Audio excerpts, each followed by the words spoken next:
Like we predicted last week, the aircraft dogfight was nothing more than a distraction because the actual objective of Dr. Zeno here was to take over the kingdom of science. This was absolutely magnificent to watch. Hello and welcome to Wonder YZ, my name is Soham and today we are going to talk about Dr. Stone Manga chapter 165. Now if you are new here then please consider subscribing to the channel since I do weekly Dr. Stone manga reviews and more Dr. Stone related content.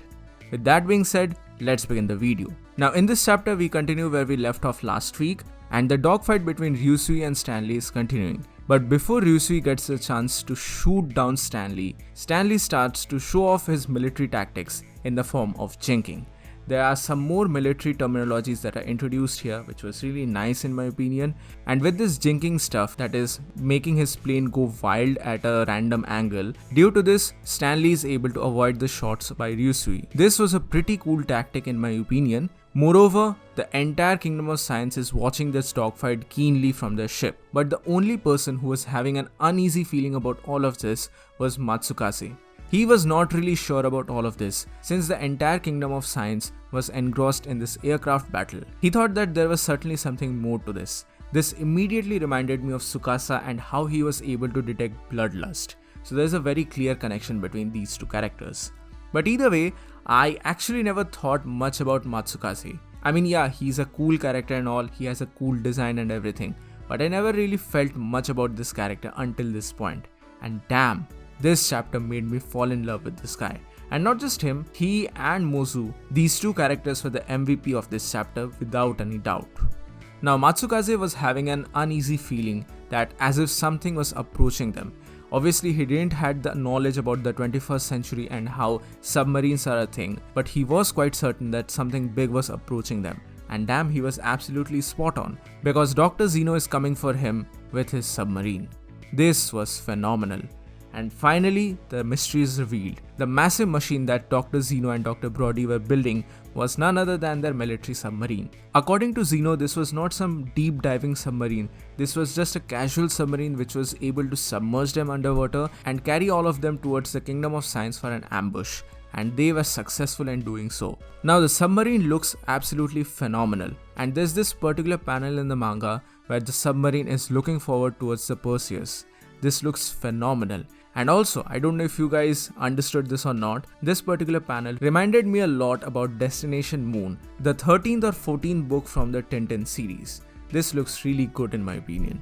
But either way, there's a bomb attached to the tip of the submarine and with that, they are able to invade the Perseus. And from there the raid starts and all these heavy hitters are attacking the Kingdom of Science and just within 10 seconds, all of them are defeated. The entire Kingdom of Science is defeated. Magma, Ginro and all of them are defeated. This was quite interesting. This was quite an interesting choice in my opinion. I thought that the Kingdom of Science would be able to put up a little more fight in my opinion, but they were just completely wiped off except for two characters which we'll get in a bit. But for now we switch back to the aircraft dogfight and as always Senku has a brilliant idea of using acetylene bombs. This was a scientific warfare after all. Senku makes DIY acetylene gas and he is doing carpet bombing upon Stanley. This was some really good bit. Now I personally wish Ryusui was able to take the shot, but this was more in line with the series Dr. Stone. And in the end we have this absolutely phenomenal shot of Matsukaze and Mozu who have taken down the enemy from Dr. Zeno's side. Also the bit of interaction that Mozu had was really amazing. Mozu goes on to say that those machine gun things, they are your mightiest close combat weapons, right? And they are supposed to tremble in fear and surrender the second they are pointed at them, right? Wrong. According to Mozu, this is wrong and this is proven right here, right now. Because Mozu absolutely decimates this guy and he goes on to say that they are the island warriors and they won't go down so easily since they don't play by their rules. This was MVP material in my opinion. And in the last panel, there is also a hilarious panel of Ginro who is just shocked by all of this. Obviously, Matsukaze protected Ginro because he feels that he is his master.